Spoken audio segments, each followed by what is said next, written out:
तो दोस्तों moon night के एपिसोड 3 में कुछ ऐसा हुआ जिसके बाद हमें मून नाइट का दिखना मुश्किल लग रहा है। प्लस इस एपिसोड में जो हमें दिखा वो ना ही मार्क था ना ही स्टीवन। तो इस एपिसोड में हमें कुछ अलग ही नज़ारा देखने को मिला।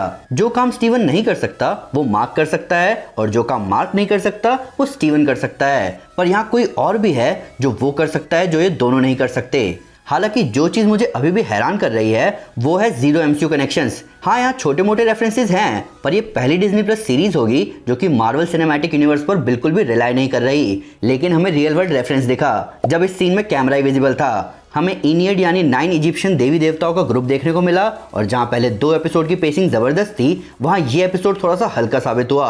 और कायदे से इसको हल्का नहीं होना चाहिए था क्योंकि अभी सीरीज 50% कंप्लीट हो चुकी है। तो दोस्तों मैं हूं अमन सिन्हा और आज मैं ब्रेक डाउन करने जा रहा हूं मून नाइट के एपिसोड 3 का। तो स्पॉयलर्स का ध्यान रखते हुए चलिए शुरू करते हैं। तो पिछला एपिसोड खत्म हुआ मार्क स्पेक्टर के इजिप्ट पहुंचने से ताकि वो आर्थर हैरो से पहले एमिट की लोकेशन पर पहुंच सके। हमें लायला के बारे में पता चलता है कि लायला इजिप्ट की ही रहने वाली है और वो यहाँ लंदन में अपना नकली पासपोर्ट बनवा रही है ताकि वो 10 साल बाद वापस इजिप्ट जा सके और मार्क की हेल्प कर सके। अब यहाँ कुछ चीजें बिल्कुल क्लियर हैं। लायला कॉमिक्स में मार्क की लव इंटरेस्ट मार्लिन अल्रॉन का रीशेप्ड वर्जन है जिसके पिता अब नहीं रहे। कॉमिक्स में मार्लिन के पिता को राउल बुशमैन मार देता है ताकि वो खॉन्शू के टूम में घुस सके। इसके बारे में हम आगे डिटेल में बात करेंगे। इसके बाद हम आर्थर हैरो को एमिट की लोकेशन की डिगिंग साइट पर देखते हैं जिससे थोड़ा दूर मार्क उनका पीछा कर रहा है। यहाँ मार्क की लड़ाई कुछ लोगों के साथ होती है जो कि लड़ते हैं कम और नाचते हैं ज़्यादा। अब इस फाइट सीन में कमिटेड ऑस्कर आइजैक हमारे साथ बहुत पहले इसका ट्रेनिंग फुटेज शेयर कर चुके थे, पर यहाँ कुछ अजीब ही हुआ।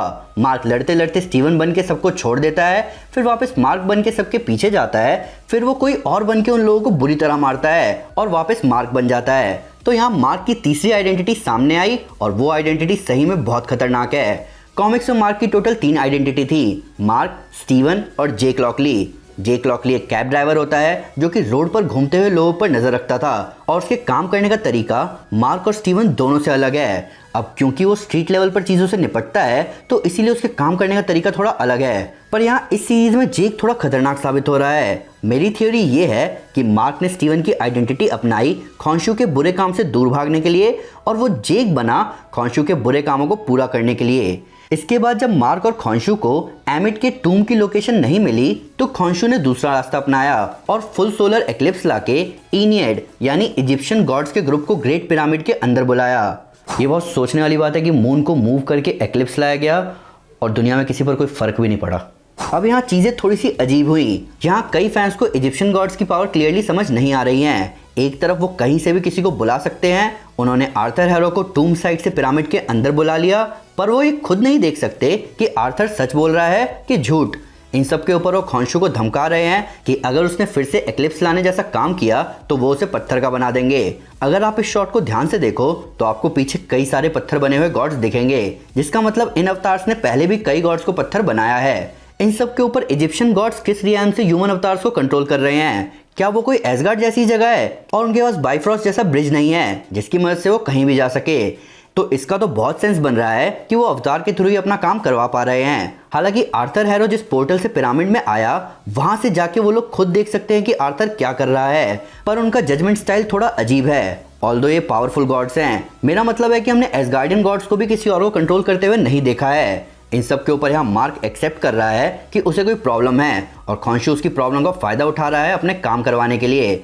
अब ये बात सही है कि मार्क को डिसोसिएटिव आइडेंटिटी डिसऑर्डर है और कॉमिक्स में इसी वजह से खॉन्शू मार्क के दिमाग पर अपनी पकड़ बनाता है, पर यहाँ खॉन्शू ह्यूमैनिटी को भी बचाने की बात कर रहा है। हालांकि पूरे इनियाड में कोई तो है जो कि मार्क की हेल्प कर रही है ये बताते हुए कि उसे सेन्फो के सार्कोफेगस से एमिट के टूम का पता लग सकता है।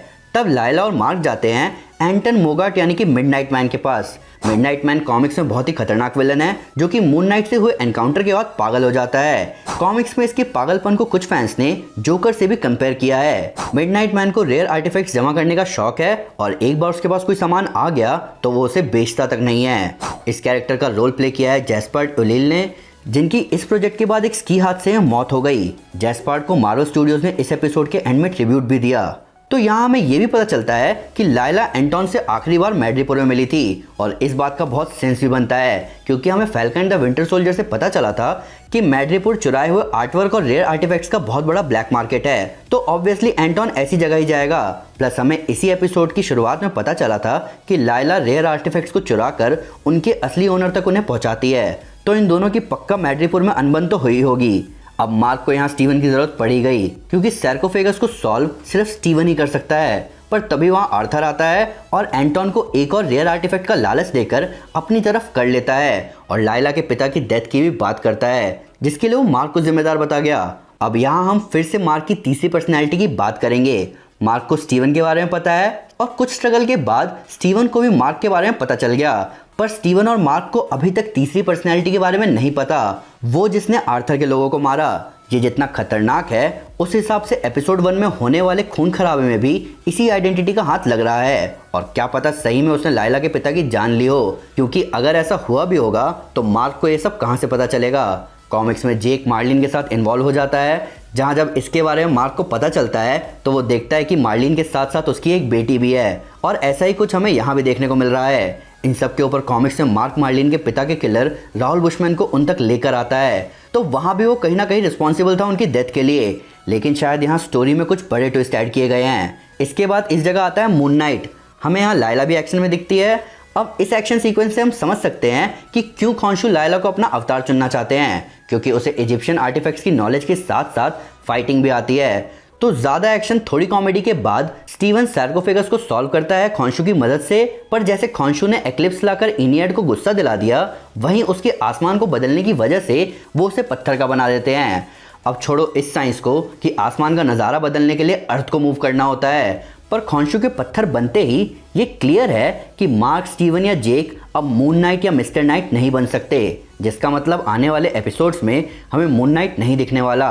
हालांकि मार्क ऑलरेडी बहुत टैलेंटेड है और जेक बहुत खतरनाक है, तो ये अच्छे खासे विलन से तो निपट ही सकते हैं, पर तब भी बिना सूट के उन्हें अच्छी खासी चोट भी आएगी।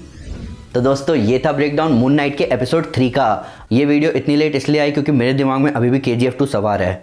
अगर मूवी नहीं देखी तो अभी जाके देख लो, पर फिर भी अगर उससे कोई डिटेल मिस हो गई हो या आपके उसके नया फैक्ट है इस वीडियो से रिलेटेड तो प्लीज़ हमें कमेंट में ज़रूर बताएं या हमारे सोशल मीडिया हैंडल पर हमारे साथ शेयर करें।